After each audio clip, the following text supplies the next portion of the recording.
আসসালামু আলাইকুম। Barishal dot news থেকে রাত ৯টার শীর্ষ সংবাদে আমি ফারহানা করিম তুলি। প্রথমে সংবাদ শিরোনাম, পরে বিস্তারিত। বরিশালে অনুমতি নেই বৈশাখী মেলার, তবু চলছে প্রস্তুতি।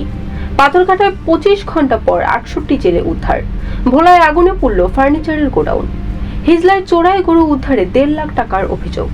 ফিটনেসবিহীন বাসে দক্ষিণাঞ্চলের যাত্রীদের ভোগান্তি। বাউফলে বিএনপি নেতাকে বিদ্যুতের খুঁটিতে বেঁধে মারধর। পুলিশ নিয়োগে প্রতারক হতে সাবধান করায় বরগুনায় লিফলেট বিতরণ। বরগুনায় এসএসসি পরীক্ষা না দিয়ে প্রেমিকের বাড়িতে অনশনে কিশোরী। এতক্ষণ শুনলেন সংবাদ শিরোনাম, এখন বিস্তারিত। বরিশাল শহরের বিএম স্কুল মাঠে বৈশাখী মেলার আয়োজনের কথা জানিয়েছে উদীচী বরিশাল জেলা সংসদ। ঐতিহ্যবাহী মুখোশ, ঘোড়া, হাতি তৈরির কাজ করছেন শিক্ষার্থীরা। বরিশাল চারুকলা অনুষদের উদ্যোগে মঙ্গল শোভাযাত্রার প্রস্তুতি পুরোদমে চলছে। বঙ্গোপসাগরে মাছ ধরতে গিয়ে ৫টি ট্রলারে ডাকাতির খবর পাওয়া গেছে। এই ঘটনায় অর্ধশত জেলে আহত ও ৫ জন গুলিবিদ্ধ হয়েছেন।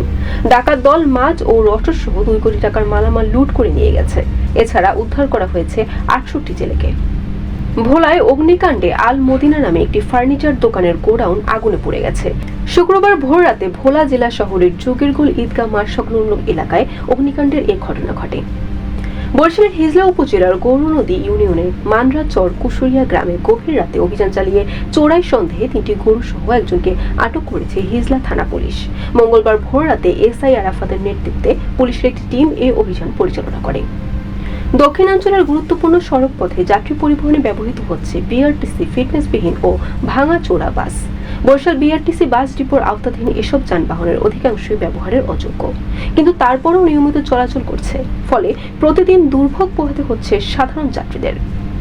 পটুয়াখালীর বাউফলে ২ গ্রুপের সংঘর্ষে এক পর্যায়ে জহির উদ্দিন নামে বিএনপির এক নেতা সহ ২ জনকে বিদ্যুতের খুঁটির সঙ্গে বেঁধে মারধর করা হয়েছে। এ সময় উভয় পক্ষের অন্তত ১০ জন আহত হয়েছেন। বৃহস্পতিবার বিকেলে উপজেলার মৈশাদী গ্রামে এই ঘটনা ঘটে। বৃহস্পতিবার বরগুনা শহরের প্রধান সড়কগুলোতে সাধারণ মানুষদের সচেতন করতে লিফলেট বিতরণ করেছে বরগুনা জেলা police. Police super Mohammad Ibrahim খলিলের নেতৃত্বে পুলিশের একটি টিম দুপুর ১২টার সময় লিফলেট বিতরণ করার পাশাপাশি মানুষদের সচেতন করতে মাইকিং করেন।